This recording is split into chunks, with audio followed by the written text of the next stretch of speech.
I started learning parkour when I was 9 years old, and when I first started, I faced a lot of issues both inside and outside of the sport kind of relating to it, and over all of that time training, I've learned a couple of lessons about it that would have been invaluable when I first started. So if you're just starting parkour now or flips, then you're going to want to watch to the end of this video because every single point in this video is going to be extremely valuable to you. Number one, it is a huge commitment, okay, if you want to get good at least. I'm pretty sure you can relate to the feeling of trying a trick over and over and over again and just not getting it, okay?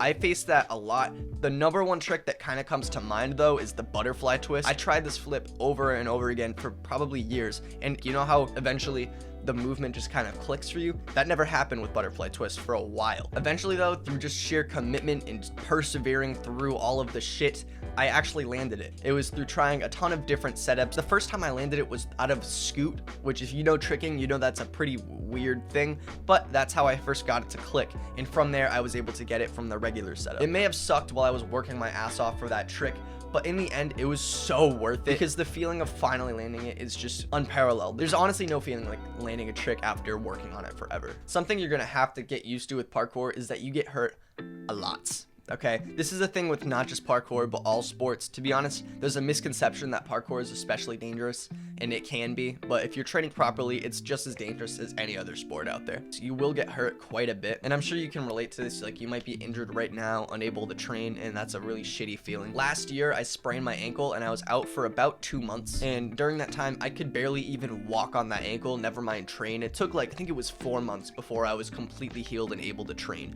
and this was around the time when I first started this YouTube channel, and making videos about flips constantly while being basically incapable of doing them really sucked, okay? That's one of the most demotivating things ever. My ankle has been healed for like 3 months now, and having it be 100% again has taught me a very important lesson, and that is you have to be freaking grateful for what you have, okay? Like, just off the top of my head, I'm happy that I don't have a concussion right now. That's just the first thing that came to mind, because if I had a concussion, I would not be able to do flips, among other things probably. Hurting yourself and being incapable of doing the things you love really makes you more grateful for, you know, everything else in life, to be honest. Like right now, I'm perfectly healthy. I'm not injured. I'm gonna go to the gym tonight and I'm gonna be able to train, and I might hurt myself there. Who knows? Probably not, but it might happen.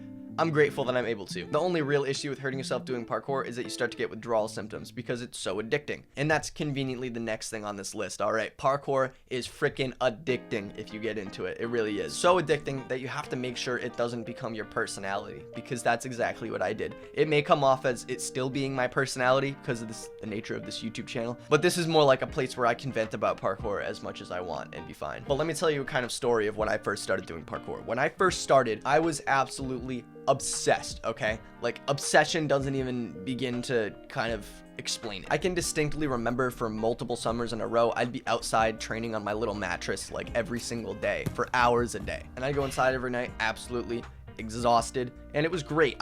Those are some of my favorite summers ever, just going outside and training every single day. I wish I could still do that, but nowadays I just get too sore after training for a couple days, so I'm kind of working towards getting back to that. It got to the point where flips and parkour were my personality.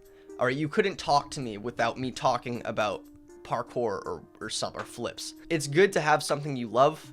I still love flips to this day. I always have. If it gets to the point where that's all you talk about, that's a problem. In middle school, I was literally known as the flip kid, all right? Like, I didn't know everyone in my school on a first name basis, but most of the people knew me as the flip kid because I had the Instagram account going where I'd post flips every single day, multiple times a day. So this is gonna really be me. Actually, this entire video is just me preaching to my younger self. Don't let flips and parkour become your personality, all right? I'm gonna expand that actually. Don't let anything become your entire personality, because no one likes hanging out with someone who only has one thing they enjoy. Because truthfully, parkour can become extremely addicting. I love the feeling of doing flips over and over again and getting better at them, learning new stuff you had never done before. It's so great, but it's important not to let that addiction become, you know, your entire self. Now, this next point, and I didn't even know if I wanted to include it in the video, but I feel like it had to be said because I'd imagine most of the people that do flips have gone through something like this, is that there's a lot of kind of connotations that come with tumbling and flips and whatever, which is that the average person just associates it with gymnastics and cheerleading. What I'm trying to say here is I've had multiple people ask me if I was gay, because they saw my Instagram page or some shit. So yeah, I don't know what the fuck the takeaway here is. That's just something you gotta deal with. I don't know. All right, roll the next one. 5, you need to train responsibly. This is something I actually never paid any attention to when I first started training. I was like 9 years old. I would just get to the gym, do my thing, leave, be good. It's over. I'm done training. Thankfully, I caught this at a kind of young age. I started being more responsible with my training. I started stretching beforehand. I started working out outside of parkour, which is extremely important, by the way. Make sure when you stretch before your sessions, you're doing dynamic and static stretches. So dynamic stretches are like arm circles, self hugs, any stretch where you're moving, essentially. Those are really good for parkour because you move in parkour. And then static stretches, people say don't do static stretches beforehand, but they really do help. You should do static stretches. So like splits, lunges, all that good stuff. Supplementing your parkour with some kind of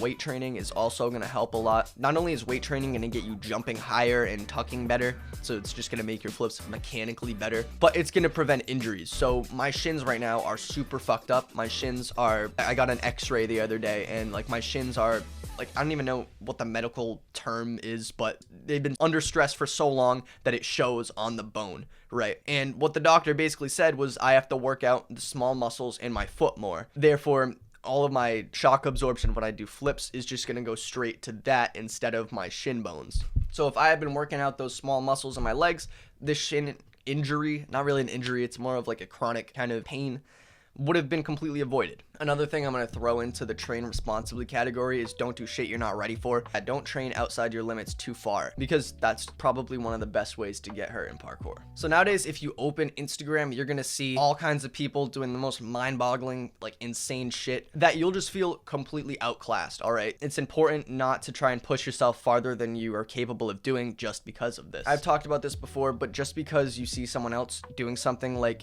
it's too easy doesn't mean that you will also be able to effortlessly do it. In the end, it's fine to push past your limits a little bit. That's how you improve. You're not going to improve if you're never pushing past your limits, but you have to find that sweet spot where you're not going so far past your limits that you're risking injury. Next up, this ties into the last point, but people will always be better than you, all right? Even if you're the best in the world at parkour, there will always be someone who is better than you at any individual trick. I'm leaving this in because I've absolutely had times where I've gotten imposter syndrome just for training parkour, because I'll look at people on Instagram doing this crazy shit and it makes me feel like, oh, I'm not even close to that. Why am I even training? You know? But it's important to recognize that there will always be people better than you and you have to progress at your own rate. Now, don't twist my words here. I'm not saying you shouldn't have healthy competition. If you have friends that you train with, it's awesome if you guys are like competing with each other to see who can progress faster. That's great. What I'm saying here is that you shouldn't compare yourself to people who are at the top of the top.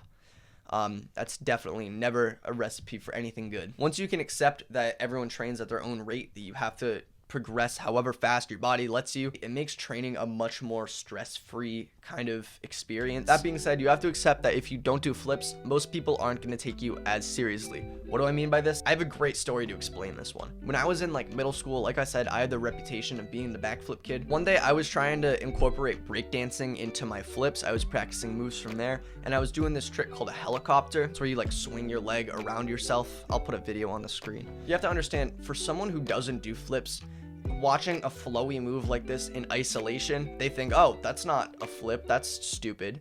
So yeah, a kid walked up to me, I think I was in like a recess or some shit, like gym class, I don't know, and some kid like walked up to me, was like, you know, you should probably stick with backflips.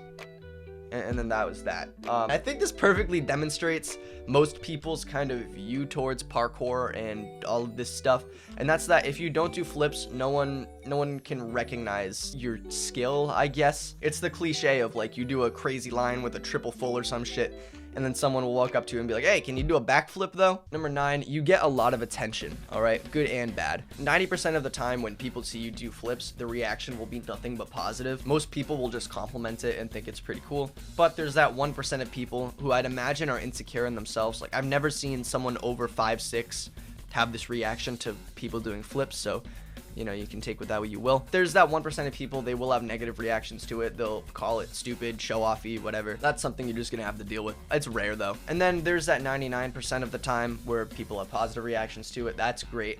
The only thing is you're gonna have to learn to plan around places with a lot of people, because if you're just going to train basic flips and you're in a crowded kind of area where there's a crowd near you maybe, it'll quickly turn into 50 people watching you, and maybe you're on 20 different people's camera rolls. But there have been times where I've been training somewhere and I've just left because there's 20 different people watching my every move, and if I fuck up a little bit, I can't train in that environment. I don't know. I've been a gym baby my entire life. I'm not even gonna lie to you. I've mostly trained in a parkour gym for a lot of the time, or my backyard, and I've been used to like no one having any reaction to me doing flips for the most part, because people in the gyms are obviously so used to it. It's something to get used to in public, where you have to learn to plan around places with a lot of people. Like trampoline parks, for example, it's best to go in the middle of the day when there's no one there. And then on shitty days, even like shitty weather days, it can be nice to train then because there's no one outside. I have a story about this too. One time I was training in front of a school, and I thought I was training alone. I thought I was fine. I thought I could do whatever. I did a flip, right? And I was looking at my footage,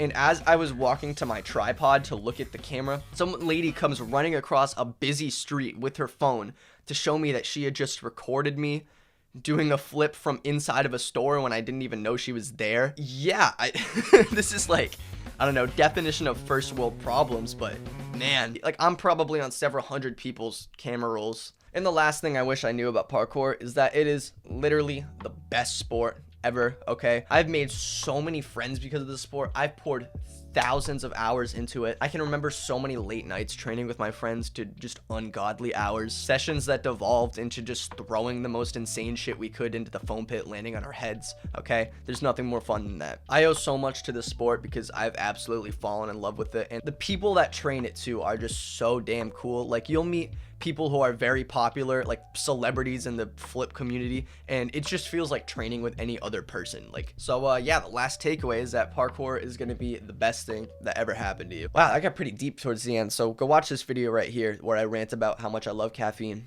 All right, love you, bye.